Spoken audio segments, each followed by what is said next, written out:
We got to air it out. Let's air it out. So we got to air it out. Let's air it out. So how do you say that? Air it out. Air it out. Air it out.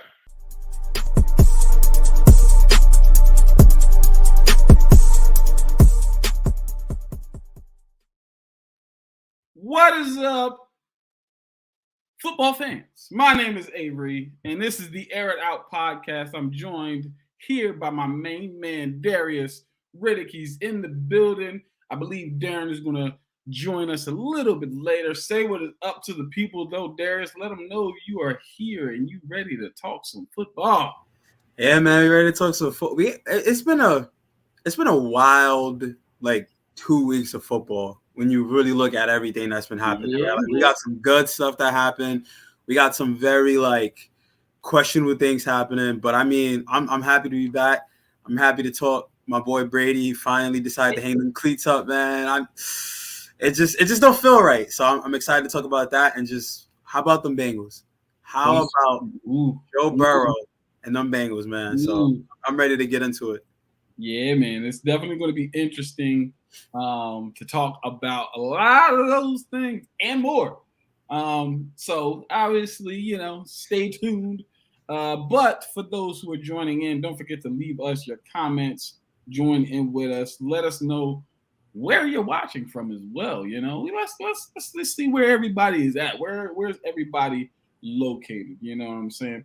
All right. So without further ado, I'm going to go ahead and jump right into the first topic. And obviously this is something that is clearly touchy for you. This is clearly something that is, that hits home for you, quote unquote.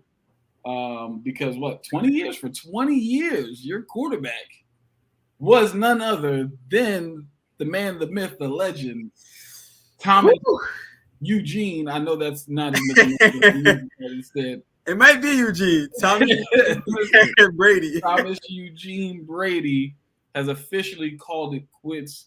He is retired from the game of football after 22 years, absolutely dominating the sport.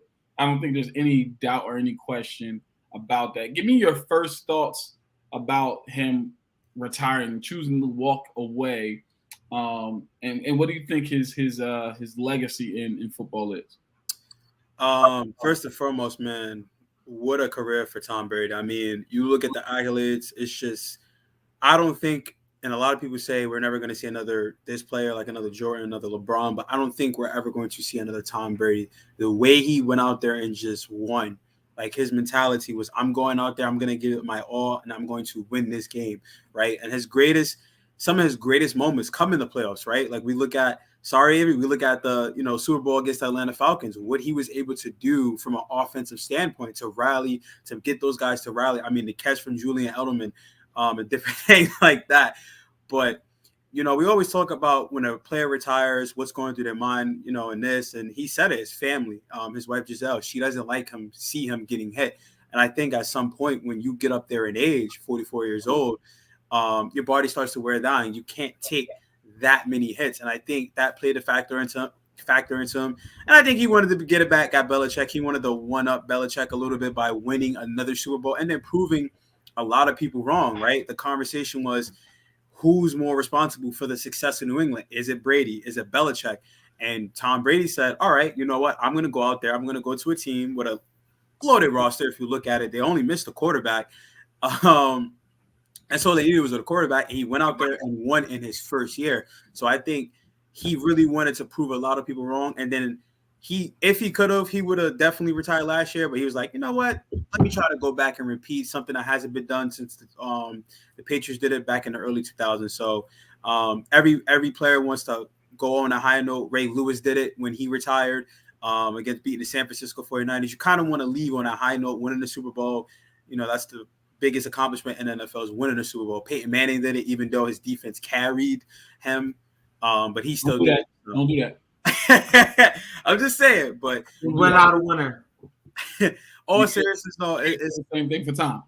Yeah, there was a lot of question that should the NFL break the 5-year eligibility, the rule for Tom Brady. I mean, I think he should wait. Obviously, he's a first ballot Hall of Famer. No question about that. No need to rush it. No need to do anything like that. Just let him, when the time comes, let it comes in, and appreciate all the love. I just wish that he did it in Foxborough in New England, but he got 6 Super Bowl wins, and we beat the Ravens a couple of times, and we beat the Falcons. So I'm happy with that, man.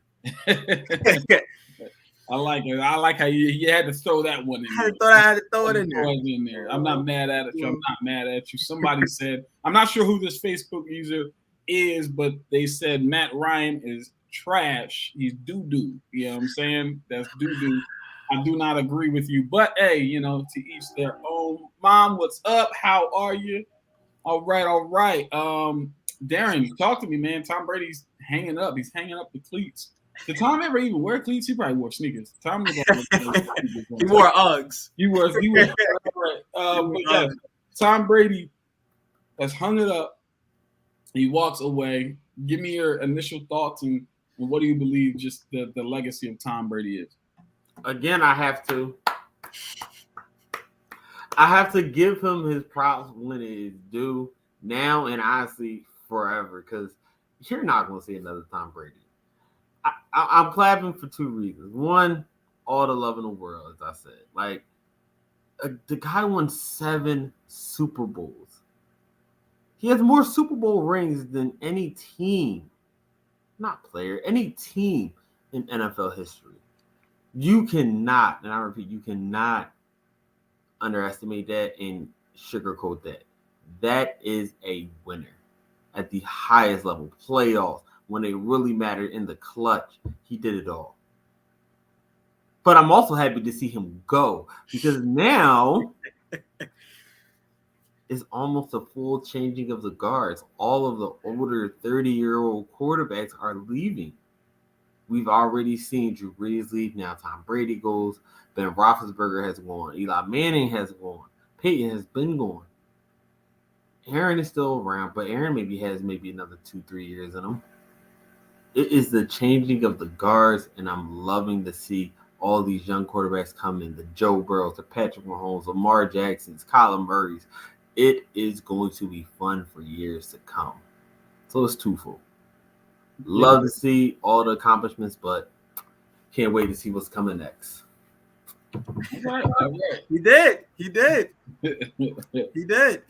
Okay. He said that. I don't agree with it. But anyway, so Tom is he's without question the greatest, or I would say the most accomplished quarterback in this sport, the most accomplished player in the sport of football.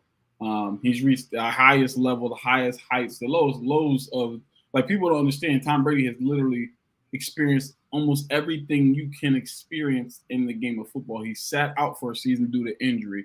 He's played every single game in the season. He's going undefeated in the regular season. He's broken every single record he knows every single high and low when it comes to football. And the game is definitely going to miss him. One of the things I'll say is, like, of course, I'm glad, that he's retired, and from the sense of competitiveness, because he was that dominant. It's like, okay, now it'll be interesting to see who's going to take the reins now. But at the same time, I'm kind of saddened, man. It's just like, I loved tuning into Tom Brady just to see, can he do it again? Is he going to do it again? And just watching it over and over, his brilliance, his mastery of the game of football, that's going to be something that's missed without question. Because, like I said, I like good football, and typically you don't see bad football from a Tom Brady football team. So it'll definitely be interesting to see how he transitions, what he transitions to. I think I agree with you, Darius. Let him wait his 5 years. Allow him to enjoy retirement a little bit. Allow him to enjoy the process of waiting, and because I believe there's enjoyment in waiting as well. That was a message for somebody. But anyway, I just feel like allow him to go ahead and wait, get in, obviously, as a first ballot Hall of Famer without question. I mean, don't even put him as a finalist. Don't even put him, like, just be like Tom Brady. Skip the line. Skip everything. He's check mark. He's there. Once the 5 years happens, like once the day that, like, 5 years from now, the day it hits, Just be like, Tom Brady elected to the Hall of Fame. Like, don't even be like, oh, he's in the list. Like, just Tom Brady is elected to the Hall of Fame because he is without question a unanimous, undebated first ballot Hall of Famer. So shout out to him. Wish him nothing but the best in retirement. Spending time with his family, his kids, his wife. He's definitely had an impact on the game, and you cannot talk about the game of football, no matter what era of football, no matter where the game goes. You cannot talk about the game of football without mentioning the name Thomas Brady. You just can't. You can't do it. He's without question the most. I would say the most pivotal player in NFL history. And that's just my personal opinion, and that's all I'm gonna say about that. But in other news, somebody who he's not really playing or anything. I don't even know if you could say he's coaching, but he was. And he coached his team. He coached in the same division that Brady left. And he brought his team to back-to-back winning seasons. Did not make the playoffs, but back-to-back winning seasons, and was unceremoniously fired for some reason. Ladies and gentlemen, if you don't know who I'm talking about Mr. Brian Flores, and he is suing the NFL. Yes, that is correct, ladies and gentlemen. You're hearing correctly. Former Miami Dolphins coach Brian Flores is suing the NFL, alleging that the Miami Dolphins, one, paid him $100,000 per lost game. Literally trying to get him, when Brady told Lamar he's up next to me, hey, yo, now that is hilarious. Now that is funny. But Don't bring him near us. $100,000 per loss, feeling that there were quote unquote racist practices going on in the hiring process. Speaking about the Denver Broncos when he interviewed for their head coaching position in 2019, he said he felt that they didn't really take him serious. And so many more things, the Giants, all of these different organizations are being kind of brought into the fold and brought into the light of this. Even coaches from Tom Brady's coach, Bill Belichick, and different things like that. And now we're hearing Hugh Jackson corroborating a lot of these things. Hugh Jackson essentially saying, yeah, he was told he would get bonuses for having the youngest team in the NFL, and if you lose for 2 years, you'll get a bonus and different things like that. I mean, this is absolutely egregious and really, really condemning. Wow. Chris is on fire right now. I love it. I love it. 2 for 2. Absolutely astonishing, allegations here. And I'm not sure how to take this. So I'm going to leave it to you guys and start with you, Coach. What are your thoughts? What are your thoughts about Brian Flores and him suing the NFL? So let's put it out here now, and I'm going to knock on wood because I really don't hope this happens. I really do not hope we are seeing the coaching version of a Colin Kaepernick going on right here. I truly hope that this does not happen, but it is starting to look like that, and here's why. When you go after the top brass in the NFL, which is what Colin Kaepernick did at the time, you are calling out their character. You do not attack a person's character. That never goes well. And in this instance, to go out and not only say that they are doing this type of practice that it's not really recommended by the NFL, who already has the Rooney Rule, to go ahead and try to have more diverse hires, you're blatantly saying, hey, we're not going to take you serious. And if we do have you, we kind of want you just to lose. That is not going to end well. So I really hope Brian Flores wins this in some type of fashion. I still support it. So I do think that this needs to be addressed, but I don't think he ever coaches again. So, very, very, very interesting take there.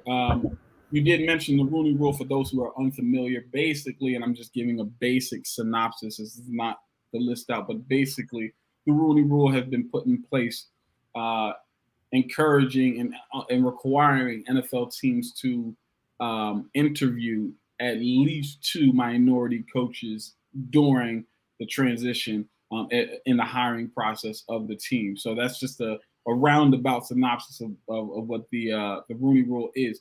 Darius, talk to me about what your thoughts are on this. Do you think that the Rooney Rule is something that is effective or ineffective? Do you think that these allegations that Brian Flores has made are true? And, as well as former Browns head coach. Wow, I just gapped his name, and I just said it earlier. Hugh Jackson. That they are true. And what are your thoughts on that? I mean, when we look at the rule and what it's meant to do for teams that are looking for a head coach. I mean, you look at Brian Flores' resume, right? The guy has won Super Bowls as a coordinator, right? He has back-to-back winning seasons in a tough AFC East division when Tom Brady was still there. And then you had the up-and-coming Buffalo Bills with Josh Allen and them boys on the defensive side of the ball. And I think Brian Flores did a fantastic job with his team. But when I look at this whole situation, I got to agree with Darren. I think Brian Flores coached his last game against the New England Patriots when they won, because of the simple fact is you're attacking the NFL, you're attacking their character, and that's one thing the NFL does not like. When you attack their character, you make them look like a fool. So I think the NFL is going to treat him like Colin Kaepernick, and I think Brian Flores, when he did this, he even said it. He said, I may have coached my last game by doing this, and I'm perfectly fine with that. But there has to be change, and I agree with him 110%, because if we look at some of the coaches who are head coaches and you look at what they've done, they don't deserve to be head coaches. And then you look at a guy like Brian Flores, he deserves to be a head coach. His resume speaks for himself. He was put in a position to help a Miami Dolphins team compete, and they did every game. You look at last season, they were 1-7, and then and you look at Miami, they were 1-7, and then they climbed back and won 8 straight games, and we're on the brink of the playoffs. The following season, they won 10+ games. He's a defensive-minded genius. I mean, you got to think he got put in a position where he got a quarterback who he probably didn't even want, and then you sit here and say, "Well, I'll pay you $100K for each loss so you can help our draft stock." Come on, you don't do that. So I think what he's doing, he's exposing the NFL, and I'm glad he's doing it, because hopefully this makes everyone aware of what the issue is inside the NFL, instead of trying to just keep tucking under the rug, playing under the rug. But I don't want this to be his last game, but I genuinely think the way it's going, the way it's heading, he coached his last game, and I hope that he is able to make some type of change by doing this, because right now Mike Tomlin is the only black coach in the NFL. Yeah. Right now he's the only black coach in the NFL. That's only one. Absolutely. Only one. That is absolutely sad. Yeah. I mean, so I feel as though so one, for those who don't know, Brian Flores is actually still a candidate for the Houston Texans head coaching job. Obviously, there's some speculation and some skepticism that's just not going to happen. And obviously we can see why. It's very, very difficult to hear these things, but it's not surprising either. I believe Marcus Spears is credited for saying it best. Like, I'm not surprised by this. I'm not surprised at all, because one, the Rooney Rule, it shouldn't be in effect in the first place. Like, the fact that you have to have a rule that's telling you, hey, you need to interview minority coaches, that's an issue in the first place. But he also stated out something that is an even bigger issue. And I understand there's certain ways you got to go about things. So, yeah, you got to sue the NFL, quote unquote. But it's not the NFL that's the issue. It's the owners. It's the owners. They're the ones who are making these decisions. They're the ones who control their organizations.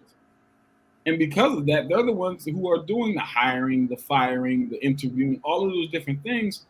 And they're not being held accountable. They're just not being held accountable.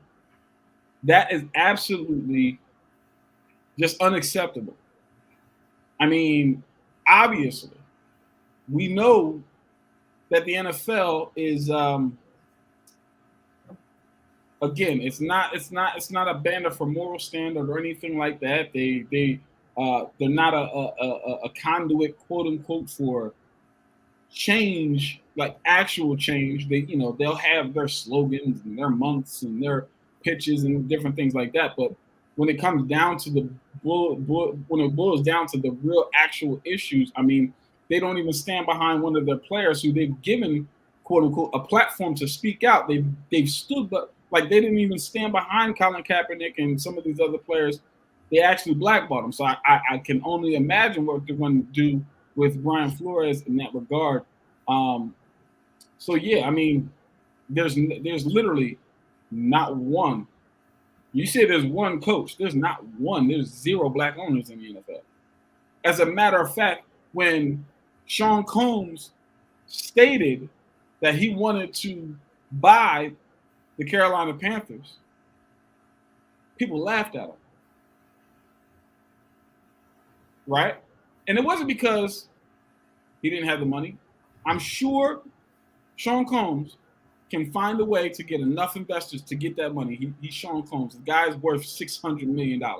I'm sure. I'm sure our team was probably, the team was probably $2 billion. I'm sure he could have got enough investors. And believe you me, I believe Peyton Manning, Steph Curry, and others were included in that group of investors. And we're talking about some high standing gentlemen. And they laughed at him. And like I said, it wasn't because of the money. It's because of the fact that, in my personal opinion, they said, yeah, you forgot you're black, right?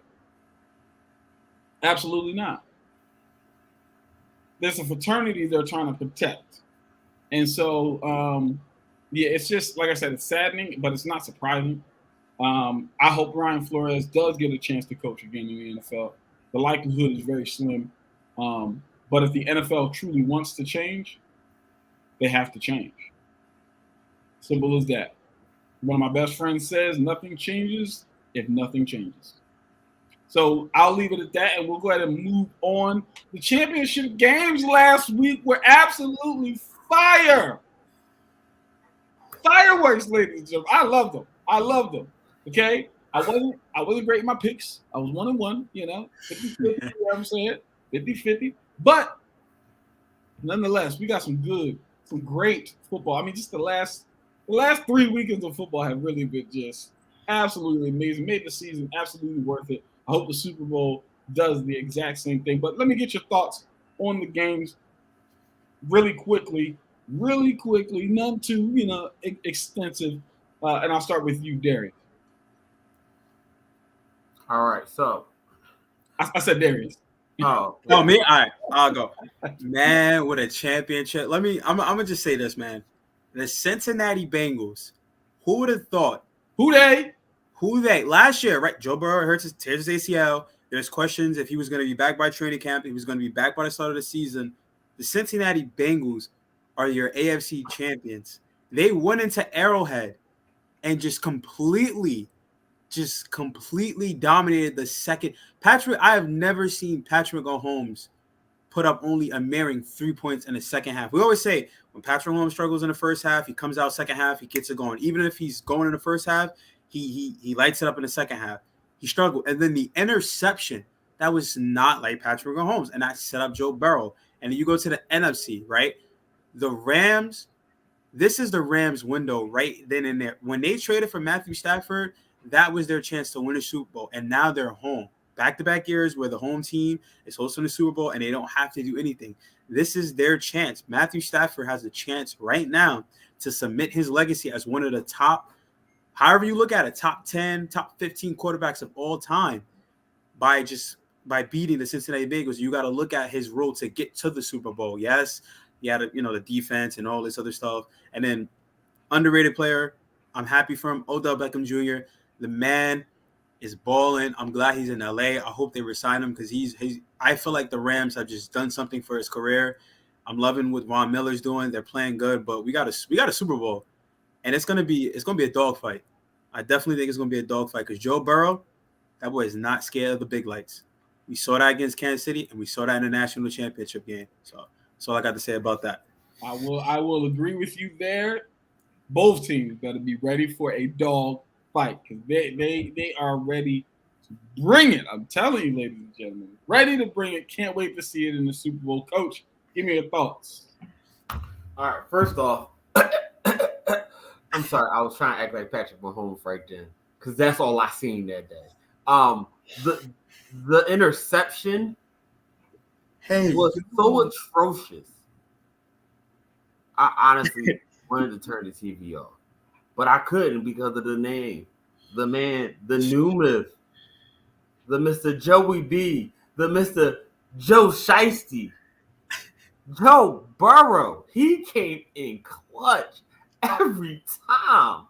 It was like looking at that national championship run, but on the NFL stage. And then we all know about the superstar, the guy that already is on the scene, Mr. Jamar Chase. But did we forget about T. Higgins from last year, who came up with clutch catch after clutch catch down the stretch? And then you had Joe Mixon running like a crazy person at the end. Oh my God. Whew. Well, listen, congrats to the Cincinnati Bengals. They deserve all the praise because right now they went from 4 wins to Super Bowl bound. Yeah, that's it. I mean, their last 3 seasons, 6-10. Okay, then 2-14. Okay, then 4-12. Just to the Super Bowl, ladies and gentlemen. To the Super Bowl. Just trusting the process. Phenomenal. Just crazy numbers. And then the Rams versus the 49ers, that was like a classic game right there. It was just beautiful to watch. Cooper Kupp getting over and doing what Cooper Kupp does. Hit after hit. You never honestly knew who was going to win the game until it was almost down. And that pick sealed it. That pick, and people, I can't believe I'm about to say this, but for this year, yes, I will give him this year. Playoff wins the Lamar. Playoff wins the Lamar. We will see. We will see. And I've already been waiting for the slander. I've been waiting for the slander. But the king of the North. But for the Rams, let's put it like this, people.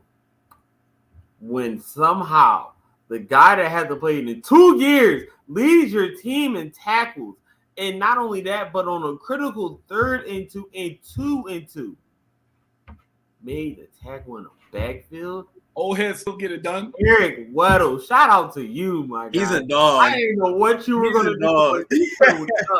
You were supposed to take 10 to 15 snaps. He played 60+ snaps. Easily one of the highest IQ players I've ever seen. From a safety, yes, absolutely. Great game all around from both teams. I feel for Deebo Samuels. Can't wait to see him play back next year. Yeah, man. Listen, honorable mention to Deebo Samuel. He played his absolute heart out. I mean, he was running hard. He was dragging people. Reader needs to go ahead and write that man a nice little check because he was. Hey, Deebo. Listen, because he was embarrassing that dude. Okay, hey, the middle linebacker on the receiver who just was like, I don't care who you is, bang, take that, and I'm gonna drag you out right here. So Deebo, listen, Deebo is absolute dog. I think any team would want a guy like that on their team. So he's solidified, he's certified, he's stamped. Yes, shout out to the 49ers, man. They played a tough game. And they showed that, listen, they're here to stay. They're not just, muddling around. Like they're here to stay. They've got a solid squad. If they can get over a couple humps in a couple different areas, they're going to be really, really good. So shout out to them. But the Rams, absolutely phenomenal. I'm not going to get too much into it, but stop hating on Matthew Stafford and Odell. Now to the Bengals. Wow. Man, oh man, I believe, in my personal opinion, as good as the Bengals are, I love the Bengals. I love what they've done. And you play the game that's in front of you. You do what's in front of you. And you got to win the games.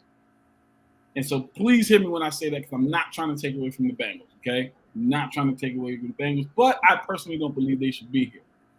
I love the fact that they are, but I don't think they should be. The reason being is, one, you got Derrick Henry who's coming off rust, and then Ryan Tannehill throw 3 picks. If he doesn't throw those 3 picks, we might not see the Bengals coming out here. 2, against the Chiefs. Again, I just believe it was more so about the Chiefs beating themselves than the Bengals beating the Chiefs. Here's why. They rely a little too much on that Patrick Mahomes running around and making plays and doing all this fancy stuff and trying to bring it back at the end of the game. So I believe personally that it was more about the Chiefs beating themselves than the Bengals beating the Chiefs. But shout out to the Chiefs because they did what they were supposed to do. They held them to under a certain number of points. They scored the more amount of points that they needed to do. They did what they had to do in overtime. So shout out to the Bengals. But I personally believe like they may not, supposed to be there. And listen, I'll sound like a hater. I'll take it. I'll sound like a hater. I'll take it. I love what they did, but I'm just saying, not sure. Not saying that they shouldn't be. Not sure. I'm so confused. Okay. I am confused. I have one question. Just one question. Okay. So the fact that Patrick Mahomes and them scored 21 points in their first half, are we just going to forget about that as we're just saying that the Bengals did nothing in the second half as they held them to 3 points?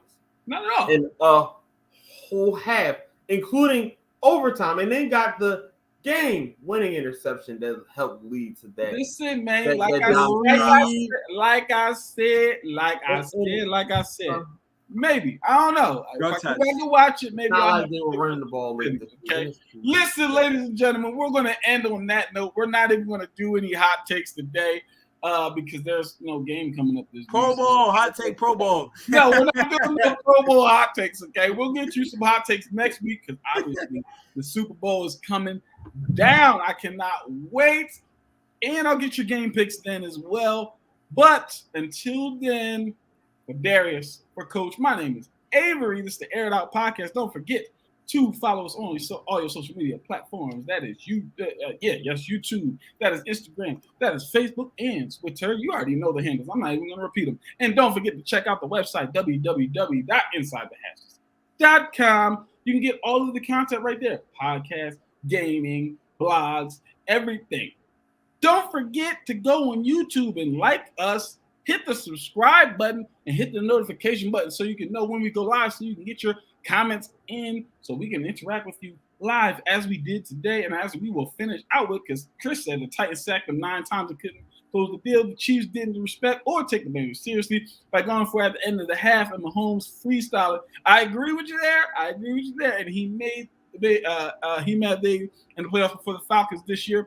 I mean, no, not at all. But it is what it is. Ladies and gentlemen, we thank you for jumping on. This is the Air It Out Podcast. We're jumping off. Matt Ryan, if you could please stop patting the ball. Oh, my God. You know what? Joe Shiesty, man. Let's put Joe Shiesty for president this year. Mac Jones, all you got to do is take the glove off. Joe Shiesty Take the glove off. You're not Tom Brady. He might. Take the glove off. Joe Burrow's at. That's what you got to do.